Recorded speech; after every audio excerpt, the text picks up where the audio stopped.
Hey there, Dave from Buzzy. Check this out. We've got a landing page design here, published from Figma with the Buzzy plugin. It's got some generic landing page content and a navbar. And as we resize our browser window, you'll see the navbar collapses to show us a small screen specific view, like a mobile view of the nav.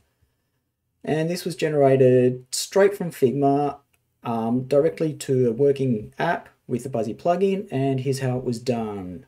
So if we jump into Figma, there's our two screens. So we've got a landing page, which is our start screen, and then we've got the overlay, which is the mobile view of the nav when it's opened.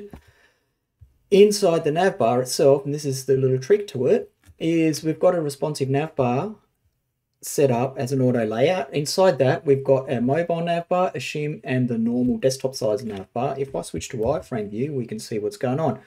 The mobile navbar is set up absolutely positioned behind everything. Then the shim is part of the auto layout, and it's just 1 pixel wide and forced to the same height as our navbar is. And then there's the desktop navbar, which is normally laid out as part of the auto layout, right? If we resize our screen, what happens, because the desktop nav has got a min width set, once it hits a certain width, it gets wrapped, forced to wrap, goes out of view of the navbar container itself, leaving just our mobile view of the navbar exposed. So that's a handy little trick. I posted about this before, Buzzy's been doing this for years.